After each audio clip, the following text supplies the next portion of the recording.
This is Caring for Kids on News Talk 760 WJR. Presented by the Children's Foundation. And here's your host, President and CEO of the Children's Foundation, Larry Burns. Thanks, Mark. Hello, everyone, and welcome to Caring for Kids here on WJR. Tonight, we have our March 2020 episode of Caring for Kids. We have a great lineup of guests. Each and every one of them is working hard to improve the health and wellness of children and families. And joining us tonight will be Libby Rapin, the founder of Something Beautiful and a certified meditation coach. Bob Burry and Keith Howell will join us to talk about a great program helping kids in the Grosse Pointe Public School District. And Matt Bell, the president and CEO of the Midwest Recovery Center, will share his personal journey that led him to where he is today. It's all coming up next on Caring for Kids, here on the great voice of the Great Lakes, News Talk 760 WJR.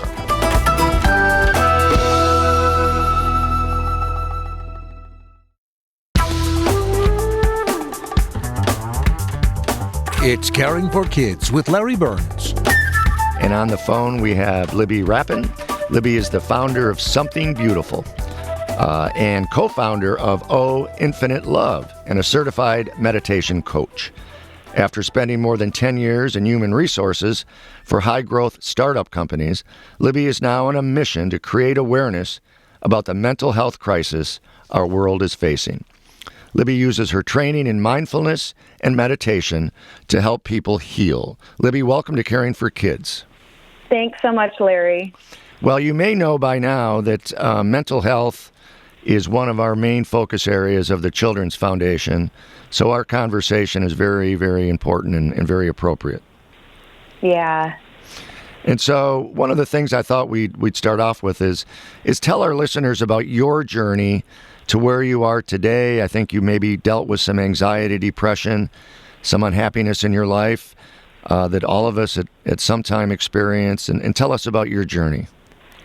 Yeah. So, that's a loaded question. So I'll just start talking and then interrupt me if there's anything else that you want me to add, because there isn't just one thing that has really helped me thrive versus simply survive in life, as I refer to it. So my journey to well-being really started because of my physical health and illness. And along the way, I learned about the mind-body connection and how my mindset and things like my perfectionist qualities, the conditioning to go all the time and do more, and this need to meet other people's expectations versus kind of following my own heart's calling, and several other things were leading to the anxiety and dissatisfaction in my life. So about 8 years ago, like I said, I was naive to even just a connection between the mind-body, and my physical health really is what took me on this journey. And I started with diet and exercise changes, but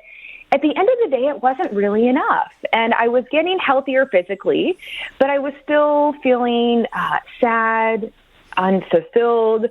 I felt this, and I guess that caused me to realize that there was this deep knowing that there was something else I was supposed to be doing in life. There was something more to life. I kind of just said, this really can't be it.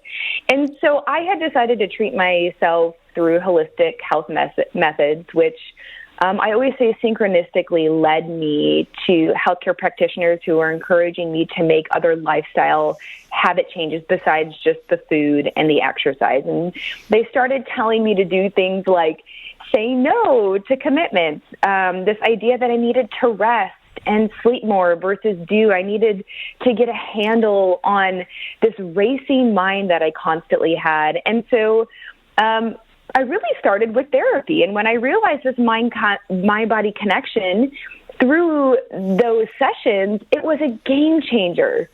And I began to start to learn about how our mental and emotional states impact our physical health. And so this is what led me to practices like mindfulness. I started meditating. I learned how to set boundaries. I began a regular gratitude practice. I learned, honestly, Larry, just to even love myself. I began to let out my childlike wonder and curiosity by adding play to my life and slowing down, and even doing things like getting out in nature more often. So I guess those are a lot of examples with what actually works for me. And we're talking with Libby Rapin, and she is going to be one of our keynote speakers at our Behavioral Health Summit coming up on May 12th. And so the things that you just explained make perfect sense to me because, many of us strive to be successful in our careers, our family life, with our friends, and puts enormous pressure on us each and every day.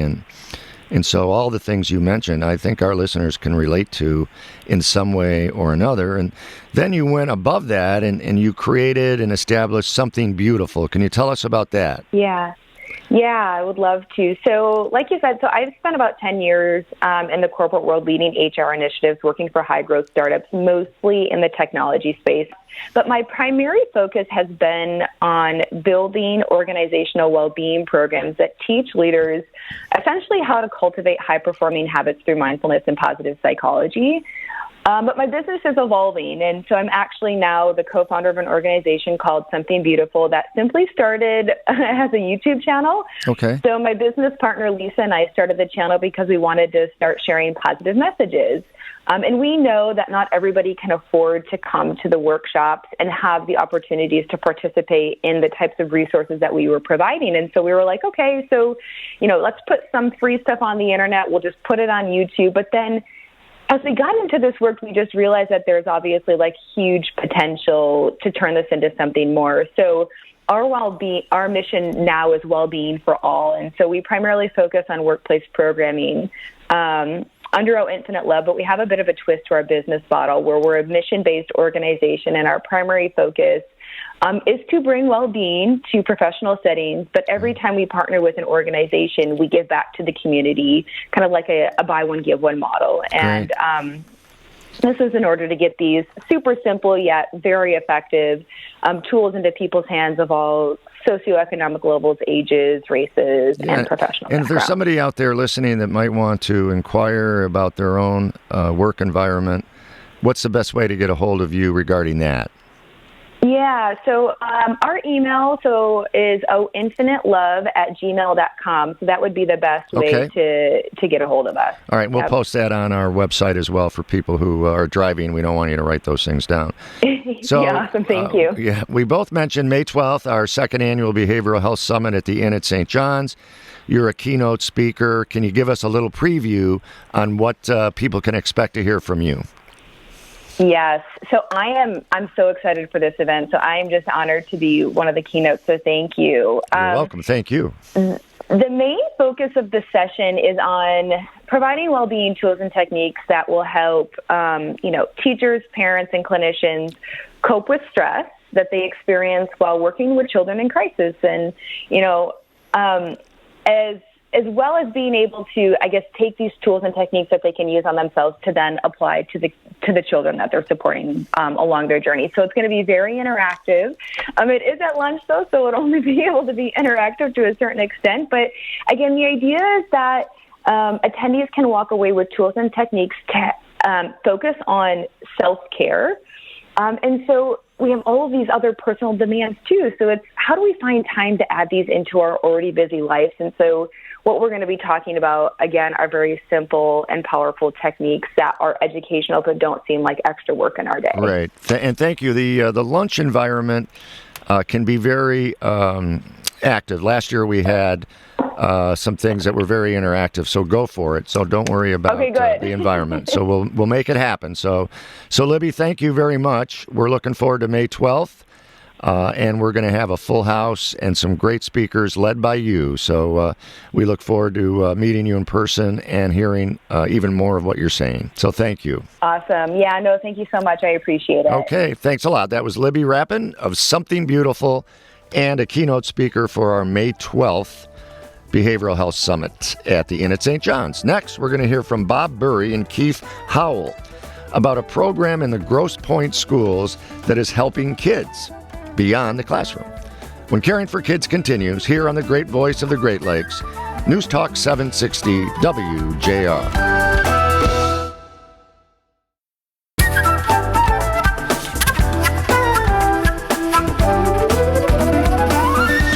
Welcome back to Caring for Kids on WJR, presented by the Children's Foundation. Welcome back, everyone. Larry Burns here, Caring for Kids. Now we have our guests in the studio. We have Bob Burry and Keith Howell. Bob is the president and CEO of the Fair Lane, the home of Clara and Henry Ford. Prior to that, Bob spent 20 years at AT&T and 16 years at the Detroit Historical Society, where he saw to the success of several important initiatives for the organization's long-term sustainability, including the acclaimed Detroit 67, looking back to move forward. That was a community engagement project that has received multiple national and international awards. And Bob is also board president of the Grosse Pointe Foundation for Public Education. He's a busy man. In his role, Bob and a dedicated board of volunteers volunteer their time to raise private funds to enhance academic and enrichment programs for the Grosse Pointe public school system. Keith Howell is the director of pre-K and elementary instruction for the Grosse Pointe public school system. Prior to this role, Keith spent 8 years as the principal of Monteith Elementary in Grosse Pointe. And before that, Keith spent 10 years at Harding Elementary within the Van Dyke Public Schools. Did I get all that right? That is all correct. All right, well, welcome. Thank you. Sounds pretty honest there. Good to see both of you. So, Bob, tell us about the Fair Lane. Well, Fair Lane is the home of Henry and Clara Ford in Dearborn, located just really close to the world headquarters there. And it's really an important historic landmark. It's one of the first national landmarks in the country. And back in about 2013, the family kind of came together and helped reconstitute a nonprofit to bring it back to its original glory. Because back in 1950, Henry Ford II gave that property, which was thousands of acres, to the University of Michigan, and that's where the University of Michigan Dearborn is. Okay. So we're restoring it back to its previous glory, and it's really a fun project. Amazing way to see the origins of Henry and Clara Ford, who I think arguably had an impact around the world. You think? Yes. I think so. But what a nice fit from the Historical Society to this. And really honored to be asked to do it. Yeah, well, they're fortunate to have you. That is for sure. Thank you. You're also busy serving as a board member of the Grosse Pointe Foundation for Public Education. It's through that role that you and I started to talk about what we might do as a partnership with the Children's Foundation. And so tell our listeners about the partnership, and then we'll talk to Keith about the Leader in Me. So tell us a little bit about the partnership. Well, the Grosse Pointe Foundation for Public Education, I often say it's the only board I ask to be on. Because you get involved in a lot of things. Right. And because it has such great impact, it really has impact on the kids, and the classroom, in the community. Because we really believe strong schools make a strong community. Absolutely. But we're not about getting into the school district's business. We're independent, a nonprofit organization. So we support programs that we feel can make a big impact. And programs that can go across the district. They're not school-specific. And one of the things that we really came on, and the district had started this, and we kind of built up on it, was this concept of Leader in Me, which is a program for kids that is patterned after Stephen Covey's The Successful Habits of Successful People.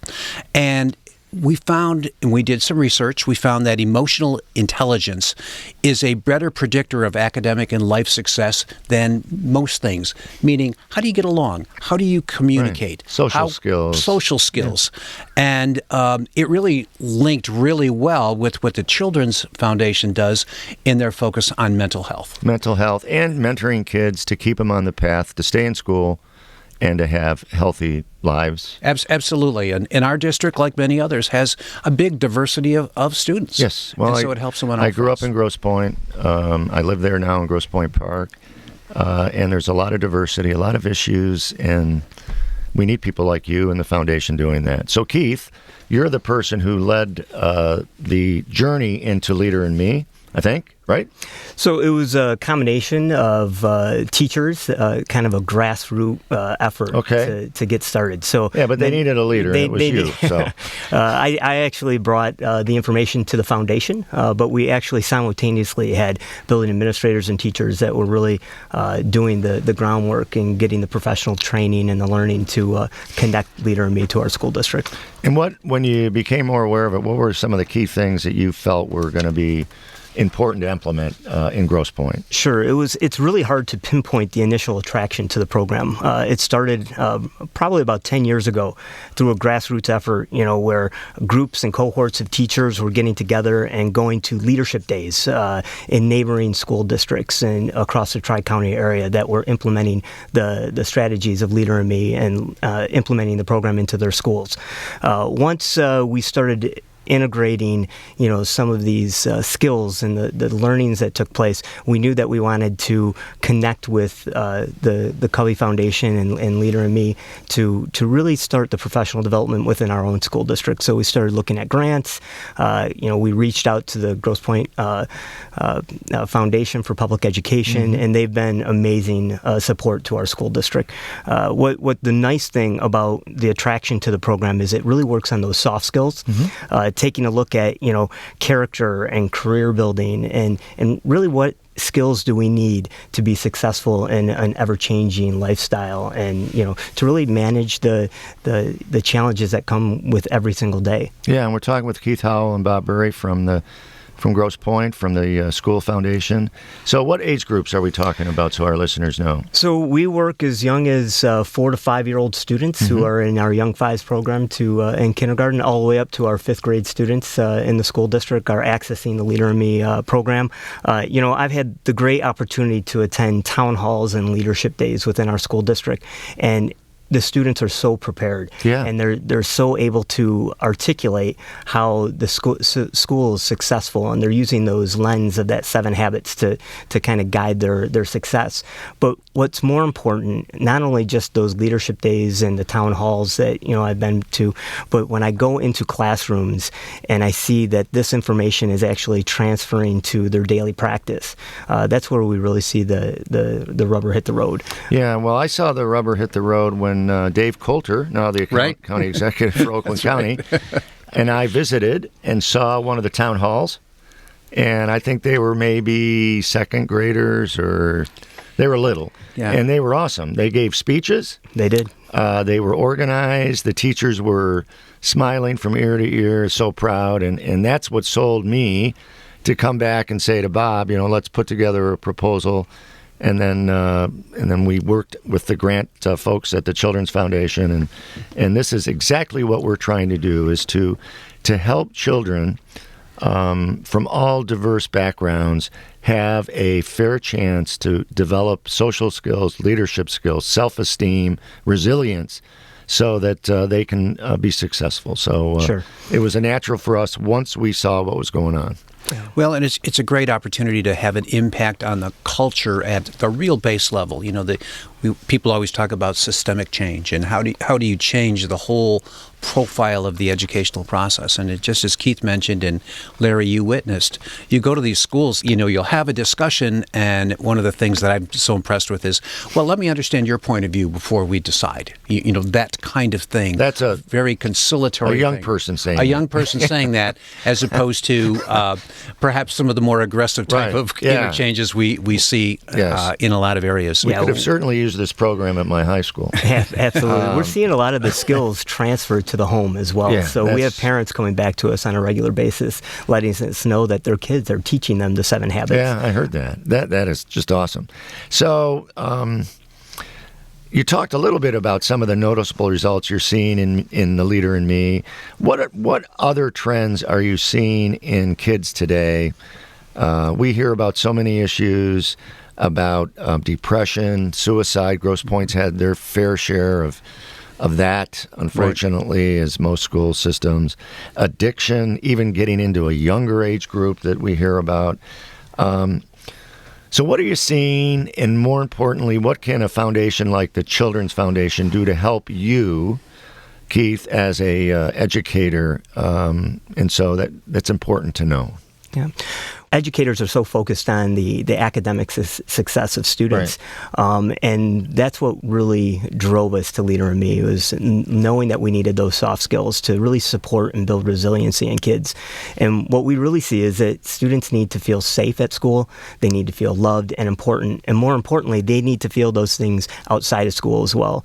So with the continued, social media trends that continue to happen, and students are really, they're connected 24/7, into how to really support kids and build that resiliency so that they can guide those challenges that they may face in life. That I really believe that those are some of the skills that we need to focus on. Yeah, and Leader in Me is a good way to do that, as well as other things like bringing it home, as you suggested.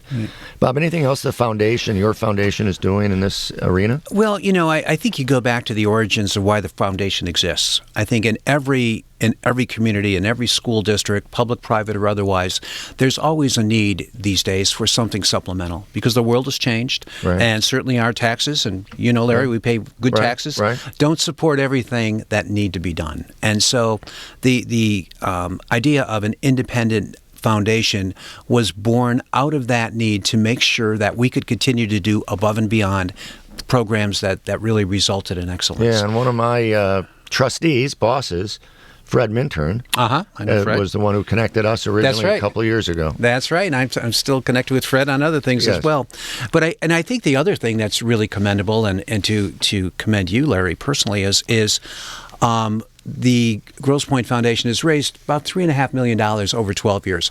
All volunteers, all great folks that work really hard in getting the word out. But it's really good to be able to see some foundations like the Children's Foundation, like the Ralph Wilson Foundation, who are very data-driven, very results-driven, and we were able to demonstrate to them that this really made an impact and really had a long, sustainable impact on students, not when they forgot about it when they left third grade or fourth grade, but stayed with them. These are life their skills academic that year. they're developing. Exactly. So it's really social problem-solving life skills. Yeah, absolutely. Keith, anything you want to add? Just the continued focus on the social-emotional learning is extremely important to us, and we just appreciate you, the Foundation for Public Education, and the Children's Foundation for really supporting us. Right. Well, keep in mind, one other thing we're trying to support is teachers, preparing them more for things in the classroom that their educational background didn't prepare them for. So kids that have had severe trauma, kids that bring that to the classroom, and teachers aren't always equipped to handle that. So that's something we're very interested in as well. Well, we appreciate that. Thank you for your support. Thank you both very much for the work you're doing. Thank you, Larry. And this is just the start of our relationship. And by the way, in Grosse Pointe, we just made a grant to Grosse Pointe Rotary for a new park at the neighborhood club. It's great. I walk my dog by there every day, and the beauty of that park is, first of all, it's historic. It's been there a long time. It needed upgrading, but now it's going to be totally accessible. That's what we support. And the accessibility, so whatever your capabilities are, physical or mental abilities, that park is going to be a welcoming resource. Wonderful. Thank you. So that's Bob Burry and Keith Howell, who are doing great work for the Grosse Pointe Public School System, and more importantly, they're doing great work for kids. And coming up next, we're going to hear from Matt Bell of the Midwest Recovery Center when Caring for Kids continues here on the great voice of the Great Lakes, News Talk 760 WJR. Welcome back to Caring for Kids on WJR. Presented by the Children's Foundation. Once again, here's Larry Burns. Well, welcome back, everyone. Larry Burns here, March edition of Caring for Kids. In the studio now is Matt Bell. Matt is the president and CEO of the Midwest Recovery Center. There's actually centers in Ohio, which we'll talk about. Matt is a Toledo native who played baseball at the University of Toledo, go Rockets, where I spent 9 great years. After an injury, Matt became addicted to painkillers that led to a 9-year battle with drugs and alcohol. Now, Matt uses his past to help individuals and families who are still suffering from the disease of addiction. And we're delighted to have Matt also as part of our Behavioral Health Summit on May 12th at the Inn at St. John's. So, Matt, welcome to Caring for Kids. Thank you so much.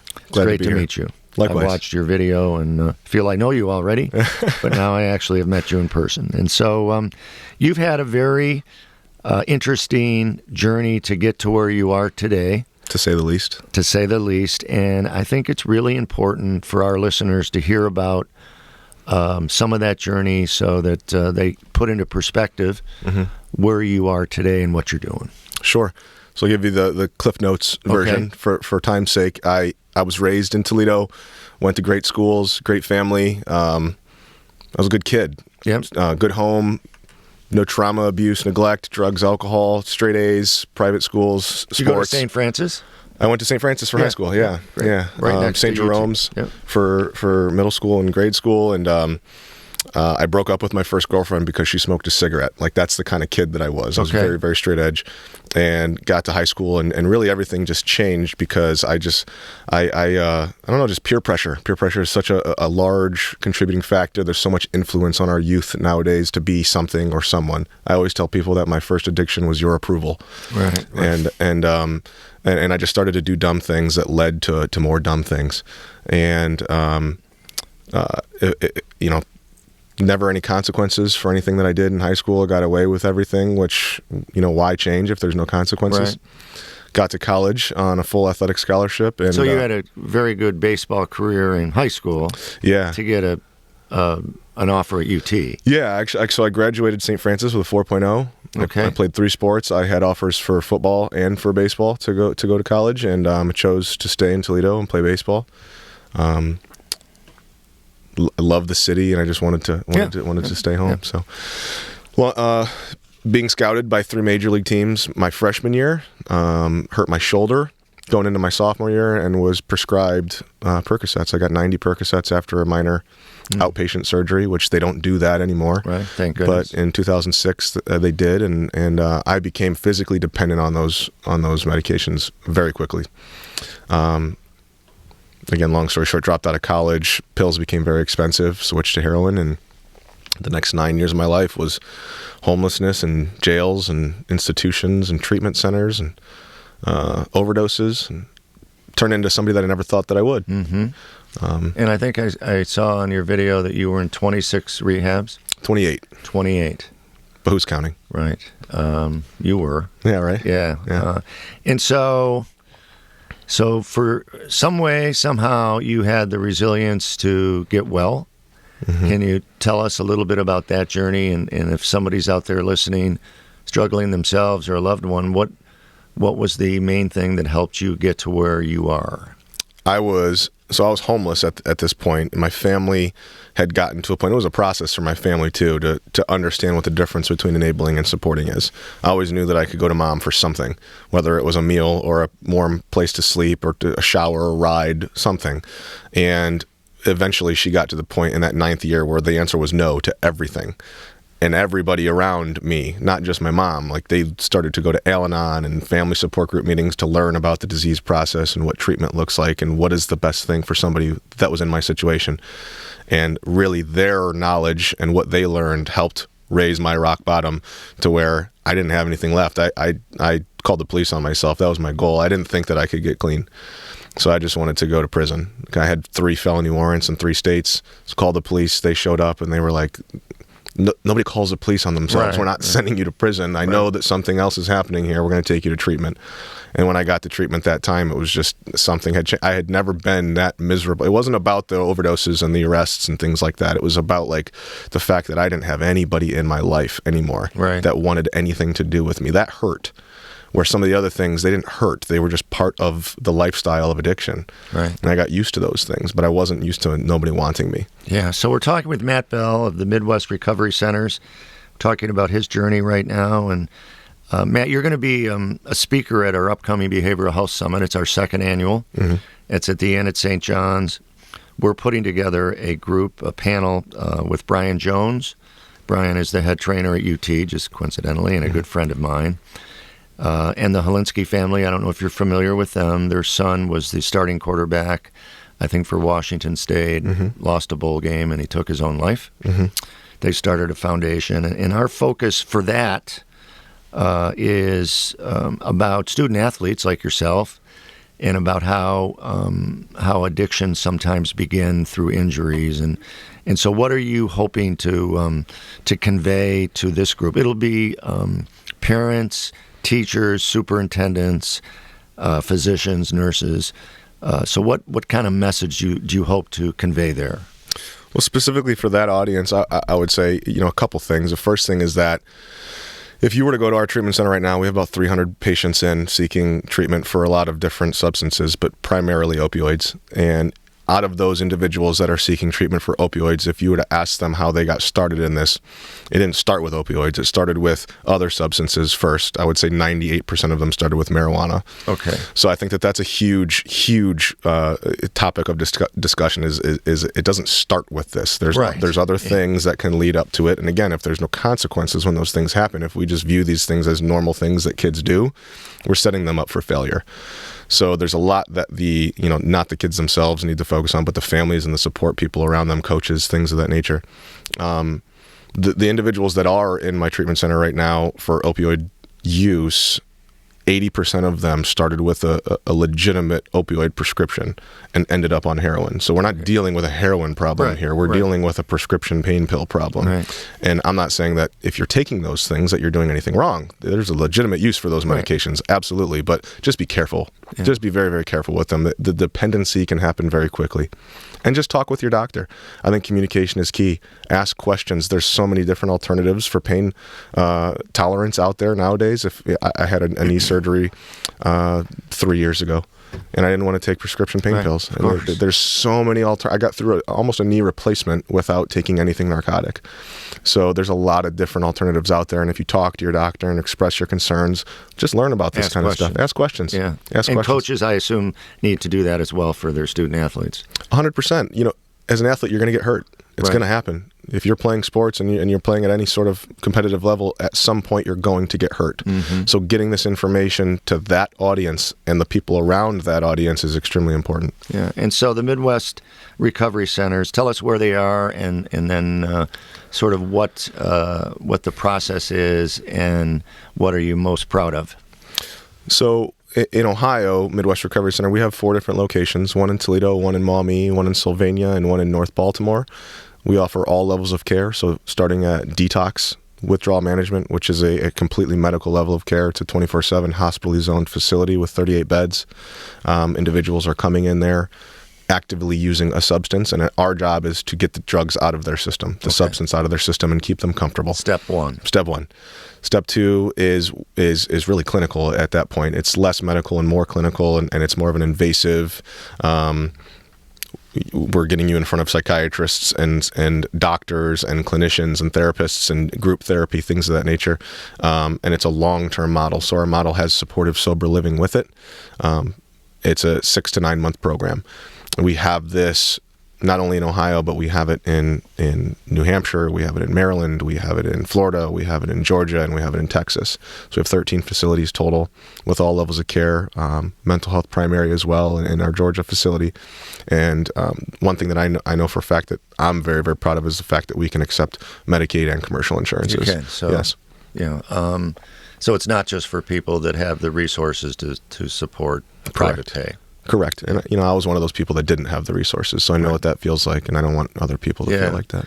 So as you may know, you may not know, because we're just getting to know one another, but our Children's Foundation, now being an independent foundation, we're more about wellness, prevention, pathways to success. Mm-hmm. We got involved in the opioid crisis with Ken Daniels. Mm-hmm. Ken has allowed us to start and run the Jamie Daniels Foundation. Through that, I met Steve Feldman. Mm-hmm. Steve is the person who introduced us. Mm-hmm. Steve now has created a foundation within our foundation as well to raise money from his client base who want to help people that are recovering. And then we also met, I think you know Mario Nanos. Yes. And so I met Mario through Steve as well. And so if somebody is listening and they themselves, or maybe with WJR, they're a parent or a grandparent of a young person that's struggling, what advice quickly can you give them for that first step? First step is, don't let the stigma stop you from reaching out for help. So many people are ashamed. They think that it's this moral failure and really understand that this is a disease.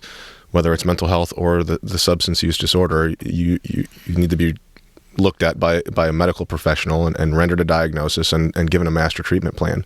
So don't think that this is anything that you did wrong. It's okay. There's a solution. That's what you need to be focused on. So reach out for help to someone, anyone. Great. Thank you. Well, Matt Bell, look forward to seeing you again at our May 12th Behavioral Health Summit. And hopefully we'll develop a relationship with our foundation as well. Absolutely. So thank Happy you. to help. Thank you. Thank you very much. And next, I'm going to introduce you to this month's Little Champion and provide an update on some of the foundation activities going on this spring. It's going to be coming up right here on the great voice of the Great Lakes, News Talk 760 WJR. It's Caring for Kids with Larry Burns. Welcome back, everyone. Larry Burns. We had a great show tonight, and right now we're going to talk about our Little Champion. And our Little Champion program honors children who have overcome major obstacles in their young lives and continue to tackle those challenges with a smile each and every day. Tonight, I'm pleased to introduce you to this month's Little Champion, Landon. Landon was born with hypoplastic left heart syndrome and spent his first 23 days in the hospital recovering from his first of 3 open heart surgeries. Today, Landon is happy, healthy, and thriving in kindergarten. Congratulations, Landon, this month's Little Champion. And for more information on the Little Champion program and how you can nominate a child, visit yourchildrensfoundation.org/champion. And a couple updates. We got a lot going on for the foundation in the spring. And tickets for the 2020 Child and Adolescent Behavioral Health Summit are now available and on sale. Make sure to join us on May 12th at the Inn at St. John's in Plymouth. And to get your tickets, go to our website at www.yourchildrensfoundation.org. It's going to be a great day for everyone who has any interest in behavioral or mental health. Tickets for our 4th annual Derby for Kids are also now available. Don't miss this great evening of Kentucky Derby Fair, live music from Alexander Zonchek, and this year, the Motor City Horns, and a silent auction and more. It's a great day, starting at 4, ends around 8 o'clock, so you can even make dinner arrangements. Get your tickets on our website at www.yourchildrensfoundation.org. And then the Jamie Daniels Foundation will be one of the beneficiaries of this year's I Ran the D, a 5K race on May 17th. Sign up today and use the promo code JAMIE10 for $10 off your registration. So thanks for listening to Caring for Kids. We appreciate your support of the Children's Foundation. We're on the move. We'll see you next time. Caring for Kids with Larry Burns on WJR has been presented by the Children's Foundation. Hi, this is Larry Burns. Since this recording of Caring for Kids, the Derby for Kids party has been rescheduled for Saturday, September 5th at the Country Club of Detroit. Our Child and Adolescent Behavioral Health Summit is now postponed until April of 2021. We hope you enjoy this Caring for Kids episode, and we hope that you and your family are safe and well.